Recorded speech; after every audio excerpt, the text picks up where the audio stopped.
What if one day, without warning, everything you loved was taken from you?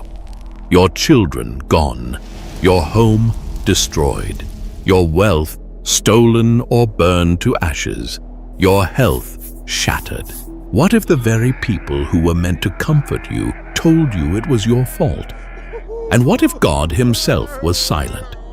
Would you still trust God? There once lived a man named Job in the land of Uz. He was blameless and upright, a man who feared God and stayed away from evil. Job was wealthy and respected, with 7 sons, 3 daughters, and many servants.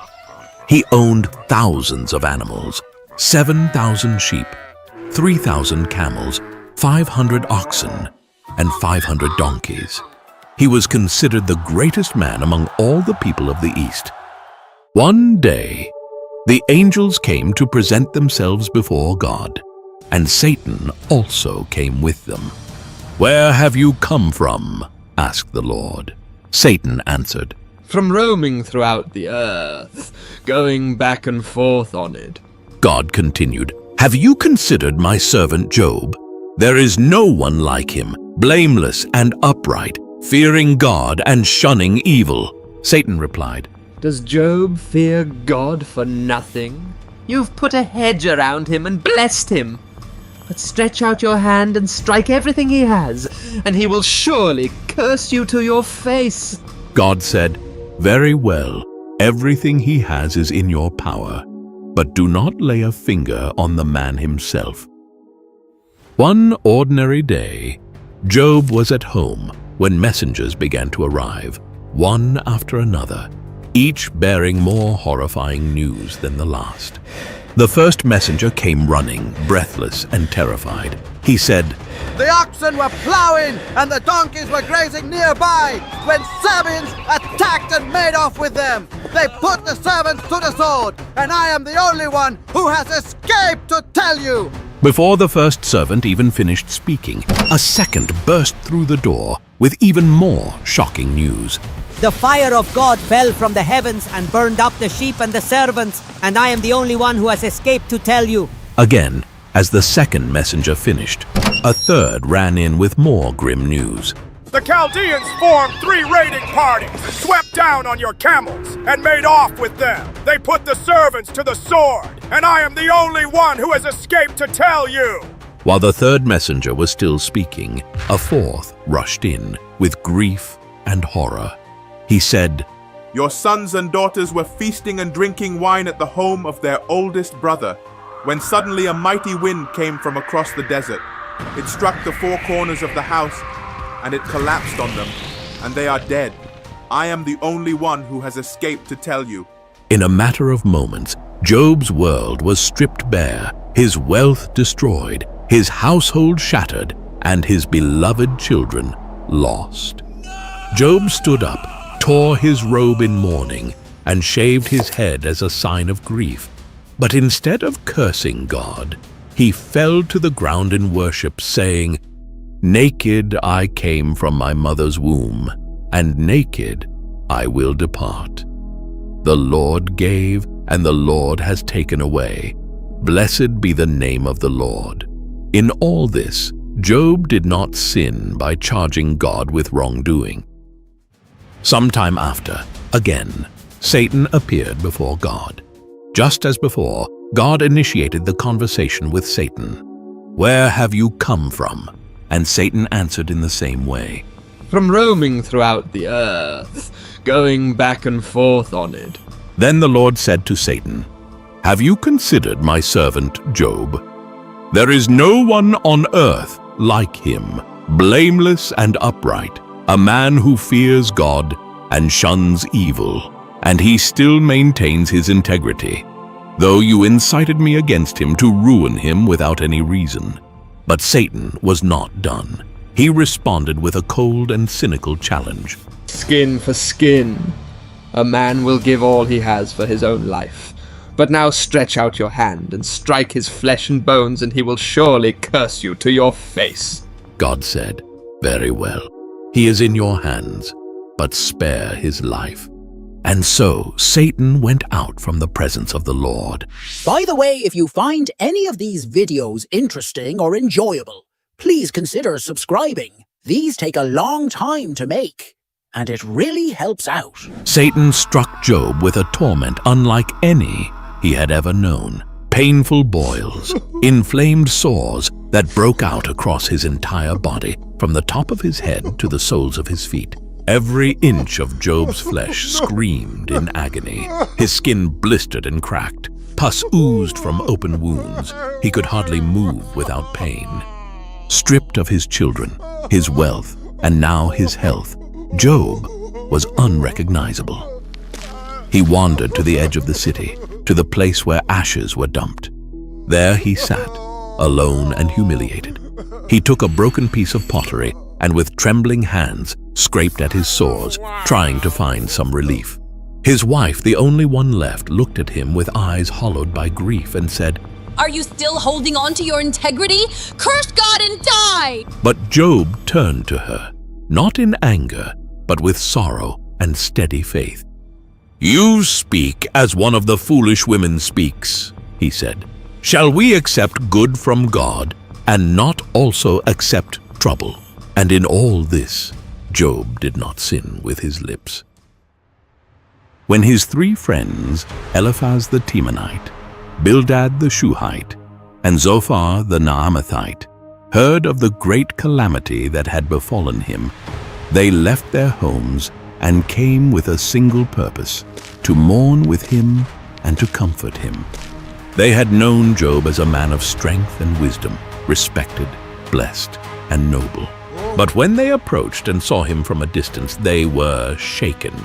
They did not recognize the man sitting in ashes, covered in sores, scraping himself with pottery. They raised their voices and wept aloud. Each tore his robe and sprinkled dust on his head toward heaven. It was a gesture of deep sorrow and mourning, a sign that they entered into Job's grief. And then they did something remarkable. They sat with him on the ground for 7 days and 7 nights. No one said a word to him, just silent, for they saw that his grief was very great. Then Job opened his mouth, and he cursed the day of his birth.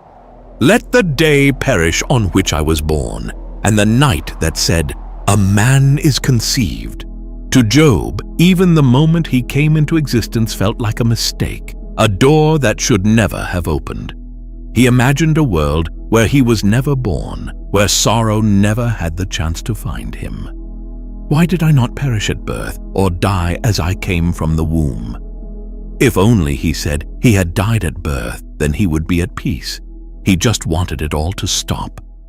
Job's friends had heard enough. Now, seeing Job's despair, they could no longer stay quiet. Surely, they thought, such suffering could only mean one thing. Eliphaz started. "Job, will you be angry if I speak the truth? No innocent man ever suffered like this. God punishes the wicked. Maybe you did something wrong." Job, defiant, said, "What truth? You twist my pain into proof. I know my heart. God knows it too, even if he crushes me for no reason."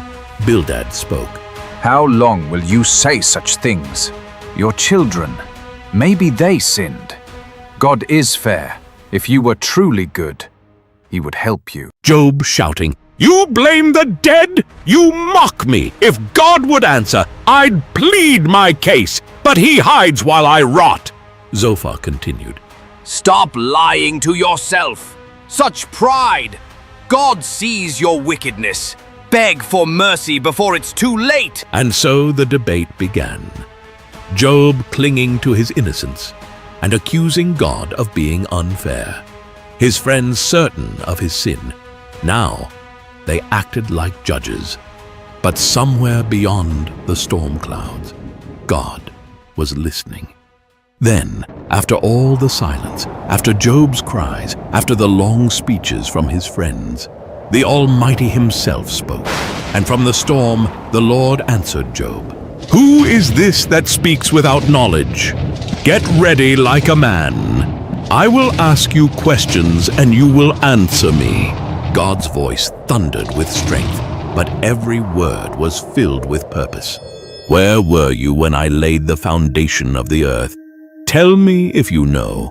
Who marked off its size? Who stretched the measuring line across it? Have you ever commanded the morning to appear? Can you guide the stars in their path across the sky? Do you send the lightning? Do you give the horse its strength? Can you hunt the prey for the lion or provide food for the ravens? God painted a picture of his power over the heavens, the seas, the storms, and every living creature. From the wild ox to the eagle, from the mountains to the deep oceans, from the untamed behemoth to the terrifying leviathan. Creatures no man could master. God continued, can you pull in Leviathan with a hook? Can you put a rope through his nose? Who then is able to stand against me? After God finished speaking, Job was quiet. He felt very small and humbled. Then he said, I am nothing. What can I say to you? I put my hand over my mouth. I spoke once, but I said no more. Job realized that he had tried to understand God's plan, but God's wisdom is far greater than his own. Then Job spoke again, with new respect and trust. I know that you can do all things. No plan of yours can be stopped. You asked, who is this that hides knowledge without understanding? I say, I am that person. I had heard about you before, but now I have seen you with my own eyes. I take back what I said, and I am sorry for what I said in my pain. Job humbled himself before God. He trusted God's power and wisdom even when he didn't understand his suffering. The Lord told Eliphaz, one of Job's friends, you and your 2 friends have not spoken the truth about me like my servant Job has. Offer a burnt offering for yourselves, and my servant Job will pray for you. They did as the Lord commanded, and when Job prayed for his friends, God was pleased. God restored Job's fortunes, giving him twice as much as before, 14,000 sheep, 6,000 camels, 1,000 oxen, 1,000 donkeys, and again 7 sons and 3 daughters. Job lived another 140 years, seeing his children and grandchildren to the 4th generation. At the end, Job died an old man, full of years. Job's story reminds us of something very important. Just as Satan accused Job before God, he still accuses us today. He said, Job only worships you because you bless him. He twisted Job's faith into a transaction, claiming that God's goodness was just a bribe. That's what the accuser does. He distorts truth. He plants doubt. He whispers, you don't deserve God. You've already sinned. Might as well keep going. Or he whispers, you must have done something wrong. But Jesus came as the opposite. He doesn't accuse, he defends. The Bible says, if anyone sins, we have an advocate before the Father, Jesus Christ, the righteous one. Through Jesus, we have a Savior, not an accuser. On the cross, Jesus silenced every lie. When Satan points to your pain and says, God has abandoned you, Jesus points to his scars and says, you are forgiven. You are mine. Being faithful to God doesn't mean life will always be easy. We will face pain, troubles, and moments we don't understand. God's ways are higher than ours. His wisdom is deeper than we can see. And sometimes we won't know why things happen the way they do. And that's okay. When we hurt, it's okay to cry, to ask questions, to feel confused, even angry. But even in those moments, we are called to trust, to believe that God is good, even when life feels unfair. God will sometimes allow suffering to shape us, to strengthen us, to grow our faith in ways we never imagined. And in His perfect time, God restores. He brings new hope, new joy, and new life. May Job's journey remind you, you are never alone. And God's love is greater than any storm you face. If you haven't subscribed yet, please don't forget to do so. It really helps us continue providing you with amazing videos like this.